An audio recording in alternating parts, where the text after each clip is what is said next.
Ako po si Green Shining Sisignat, ang iyong interviewer. Bilang isang kilalang mabuting tao sa ating barangay, personal na pananaw sa inspirasyon. Para sa iyo, ano ang ibig sabihin ng pagiging mabuting tao? First, ako si Ginong Estel, ang tinuturing na inspirasyon. Siguro sa akin, sasagutin ko yung tanong mo, ang pagiging mabuting tao is to stay on your values. Kung sino man o kung ano man ang ugali ng kaharap mo, whatever attitude he has or she has, you have to stay on your values. Kumbaga, hindi kailangan na kung anong ginagawa nila sa iyo ay ibalik mo din sa kanila. Siguro ang kailangan mo lang ibalik is kung sino ka, kung ano yung dapat. At yun na, siguro everything should have to come with a good heart. Yung mga binibigay mo, yung mga ginagawa mo should have passion. At kailangan siguro yung willingness. Yung willingness mo, yung pagiging genuine ng puso mo na tumulong or magbigay sa kapwa mo or maging gabay sa lahat din ng mga taong nakikita mo na medyo instead paisipin mo kung sino man yung kaharap mo, kung paano niya tinatrato yung isang tao. It doesn't have to mean na magiging kamukha mo sila. You have to be unique siguro para maging isang mabuting masabi. Isa kang mabuting tao. Next question. Ano ang nagtutulak sa iyo para tumulong sa iba o sa komunidad? Siguro yung one thing na nagtutulak sa akin is because I've been on the same shoes. Siguro galing na ako doon. Meron din mga tao na naging ganun na sa akin or meron na din, nadanasan ko na rin yung hindi matulungan. So if you have the position to help, bakit hindi? Kasi ikaw, alam mo kung ano yung kaya mong gawin on the next day pag nagka-problema ka. Pero yung taong lumapit sa'yo, hindi mo alam, ikaw na lang pala yung chance mo. So, ang para sa akin, yun lang siguro yung ginagawa ko or naisip ko every time na merong taong nanghihingi ng tulong sa akin. Maybe I'm the last resort na. So, at least masisigurado ko, hindi man 100% na matutulungan mo siya. At least kahit papaano, yulendahan ko. Yun lang siguro. Next na tanong. Mayroon bang pangyayari sa buhay mo na naging dahilan para mas alagaan mo ang ibang tao? Yun nga, as what I've said, meron na din na event sa buhay ko na ganon. Been alone, yung feeling mo alone ka, no one to help. And every one of us naman, kailangan tayo yung first big help ng sarili natin. Kasi kung hindi mo tutulungan din yung sarili mo, no one will help you. At hindi ka magiging deserving to be helped kung hindi mo rin alam tulungan yung sarili mo. Mga guwit, practice. Paano mo na ipapakita ang kabutihan sa pang-araw-araw na buhay? Kasi mayroong mga situation na nalalagay ka na, yun nga, minsan, mayroong mga tao na iba yung attitude. At meron din mga tao na lumalapit sa'yo, regardless of who you are. Kahit yung mga basic lang na magagawa mo para sa kanila. At hindi kasi natin alam na kung anong sitwasyon ng tao na yun. Merong mga sitwasyon or instances like, halimbawa, ikaw yung parang naging yung frustrations na napunta sa'yo. Kahit simpleng pagbili mo lang sa tindahan, merong mga masusungit na tao na minsan iniisip mo, sungit naman ito. Pero on the other hand, sana naisip din natin, maybe they're going through something. Kaya ganun sila. So instead na isipin mo na, ay, ang sungit-sungit naman ito, ganito yung gano'n niya. But instead, what you think is, baka meron siyang pinagdala. And kung ano man yun, at least kung meron man ginawa sa'yo, at ikaw, binalik mo mabuti, at hindi ka nag-react on same level ng reaction niya, or galit niya, or whatever, at least makaka-realize siya after that na hindi pala tama yung ginagawa. Kasi kung ikaw, ibabalik mo sa kanya kung ano yung ginawa niya, then parang sinabi mo na, kamukha mo na rin sila. Diba? Next question. Paano mo hinaharap ang mga sitwasyon kung saan mahirap tumulong sa iba? Paano mo masasabi na mahirap sa iba? Mahirap siguro sa iba if may instance din na yun yung taong naging cause ng paghihirap mo. So, parang sinasabi mo lang din, like what yung sinabi ko kanina, you just have to stay on your values.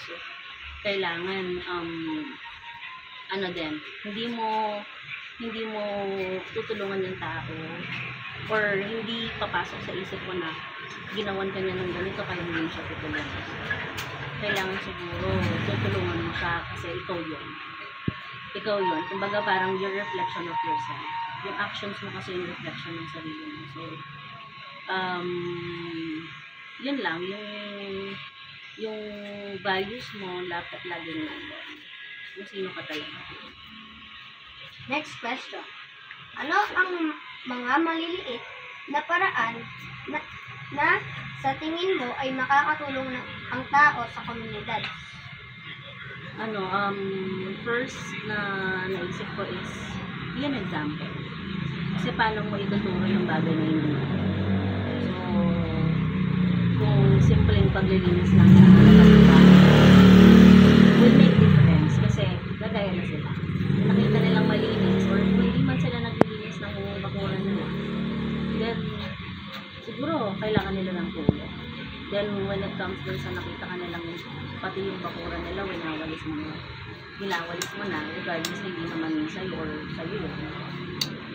Magiging example siya. So, you need to make the first move para din maging example or pagtularan ka nila. But it should be in a nice way. Hindi kailangan na saka lahat ng ginagawa mo lang yun na, coming from the heart without anything na iniisip mo na publicity or ayaw mo sa community. Basta gawin mo lang yung alam mo yung tama at saka gawin mo lang kung sino talaga yung ikaw mismo.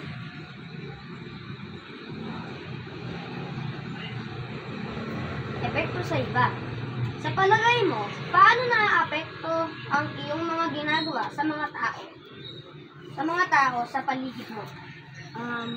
Dalawa kasing tao, klase ng tao para sa akin. The one that being inspired and the one being yung isang tao na nai-inspire sa ginagawa mo at meron din isang tao na sinasabihan ka na pabida to. Yung ganon. Siguro yun na lang good effect ang tingin mo, ay titignan mo, at ang alam ko na nagiging epekto yun na, you need to be an example. Kailangan gawin mo muna para tularan ka na yan. At the end of the day, makikita mo din na kahit pa paano merong natutulong din sa kanila, not just in the community, pero yung sa inyo nila. Like yung, pag tinulungan mo siya, it doesn't mean na kailangan ibalik niya sa'yo yung tulong. Pag ikaw naman ang nangailangan. Siguro, yung gusto at sana maging effect is you need to pass it forward. So, kung ikaw tinulungan mo siya, don't expect coming in return. What I always expect is you help forward. Parang ako, tinulungan kita, then you need to help others. Yun lang siguro yung maganda at gusto ko ding makita. At sana maging matularan na din ng mga iba na natutulungan. Next question. Anong mga pagbabagong nakita mo sa komunidad mula nang nagsimula kang tumulong? Meron ka nang naiinganyo. So, you're not alone. Like sa position natin ngayon as PBA president. It's just not supposed to be you only. Hindi lang ikaw, kailangan meron kang mga kasama at meron kang maibigan. Like kaming mga officers, yun nga, sabi ko, you need to do the first move. Then once na-inspire sila dun sa ginagawa mo, sila din ganun ang gagawin nila. At there will be time na wala ka na, sila ginagawa pa nila. At mo muna namatay. Ano ang mga nais mong matutunan ng iba mula sa iyong halimbawa? Yun na, ang gusto ko lang matutunan nila is They have to stay on their values. Everything they do doesn't have to be in return. Kailangan they pass it forward para at least marami yung natatap natin. So, hindi lang one person, but moving forward. Hindi man galing sa'yo, galing sa ganyan mo, tapos dito na Mga hamon at aral. Anong mga hamon ang iyong hinarap habang naglilingkod o tumutulong sa iba? Criticism. Yun ang struggle siguro or pag naglilingkod ka. Kasi not everyone, hindi lahat nakikita yung goodness in you. Not everyone makikita yung goodness sa ginagawa. But instead, they will also invalidate those. Invalid din nila, ay, Kristo, ganito, ganyan. Pero you have to be strong na stay on your goals, stay on your values. Hindi mo kailangan sabihin or kailangan mong patinag sa mga sinasabi nila. Kasi the persons that, yung mga tao na tutulungan mo na, at yung mga naniniwala sa'yo, sa ginagawa mo, sila yung magsasalita at magtatanggol para sa'yo. You don't have to defend yourself, but the people around you will defend you. Next question. Paano ka nananatiling matyaga at mahabagin kapag nakaharap sa mahihirap na sitwasyon? Actually, pare-pareho lang din eh. Like, yung kaninang example natin. Yun nga, not everyone has same situation as you. Maybe, ikaw grateful ka ngayon. Sila, I'm grateful sila because of their situation. Siguro kailangan mo lang din sabihin or yung mga bagay na nakakapag sa kanila. Kumbaga, makakapagpalubag din ng loob nila. At sa'yo din kasi may effect yun. So, regardless kung anong sinasabi nila, regardless kung ano yung mga criticisms nila, you just have to believe on yourself too. Kasi wala naman din maunang maniniwala sa'yo kung hindi. Next question. Anong mga aral ang natutunan mo tungkol sa tao na tinutulungan ng komunidad? Mga aral, siguro yung pinaka-aral is hindi lahat ng tao magugusto.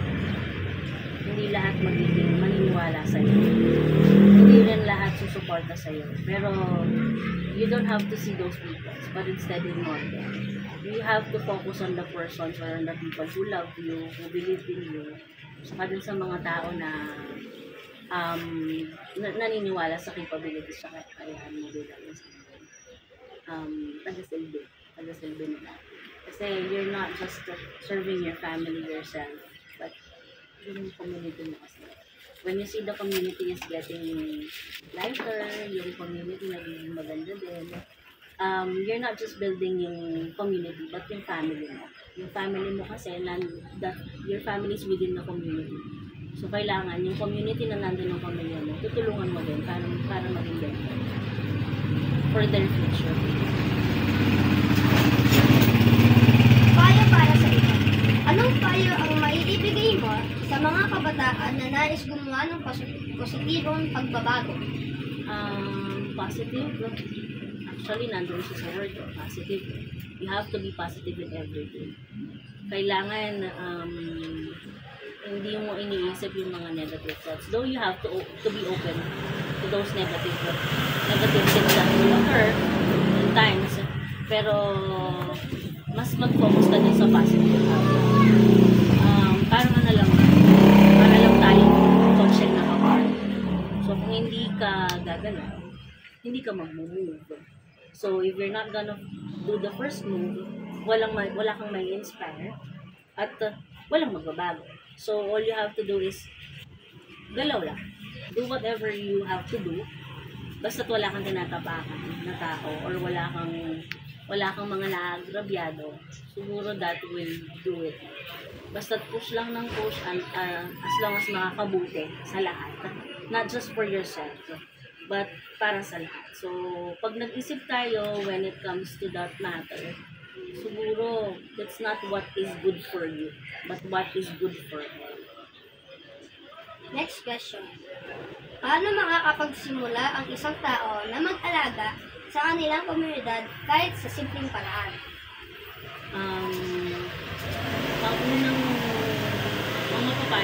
ng mga ganun na bata or without those matters is paano niya umpisahan, sabi mo. Siyempre, lahat magsisimula tayo dun sa family natin. So, you have to be not just you being an example, but your family. Walang perfect tong family, wala din perfect tong community. Siguro, isa din is not just building your own, but also not including yourself into bad situations. Like, kung wala ka mang alam na positive pa ngayon na matutulong mo sa community, huwag ka na lang din dadagdag mo sa magiging problema ng community mo. So, yun lang siguro, at least kahit pa paano, not now, pero in the future, ang pinaka-first thing mo lang is then, huwag ka nang dadagdag kung ano man ang meron. Kumbaga, imbes na palawakin natin yung nangyayaring hindi maganda is, we just need to parang digitan pa yung klaseng bagay. Tsaka broader look din sa mga bagay-bagay na o sitwasyon na hindi lahat ng tao dito pare-parehong. So, everyone is unique. So, hindi mo kailangan makasama sa kanila in a way na maapektuhan ka in bad ways. So, kailangan mo din tinitingnan din kung paano ka makakatulong. Not like yung baka pala ikaw tumutulong ka. Pero yung tao, pinipili mo din actually. Hindi pwede yung tulong ka lang ng tulong. Pwede pa lang yung tao na yun, hindi naman talaga kailangan ng tulong. Parang yung tulong na binibili mo, imbes na nakakaganda, nakakasunod ka. So, depende ka doon sa mga sitwasyon, sa mga tao. Regardless kung sino sila, basta't lumapit sila sa iyo, basta't magandang hangarin mo, at maganda yung magiging result, why not? Basta't doon lang yun. Pag-ipakat ng matindi. Nawawala. Go. Ano po ang iyong mensahe para sa mga kabataan katulad namin? Mga kabataan katulad namin. Actually, yun lang. You have to listen to your parents, to your teachers, with the good values. Pero hindi lahat ng nakikita mo sa paligid mo or sa social media ay tama. You have to filter everything mo. So, before making a decision, before coming into action, kailangan pag-isipan mo din siguro. Or, yun nga, you have to stay on your values din. Basta laging makinig sa magulang. Yun ang pinaka-sampa siguro. Makinig at mahalin yung magulang. Then everything will follow. Thank you po sa pag-answers ng mga questions. Thank you. Kinakabahan ako doon sa mga tanong.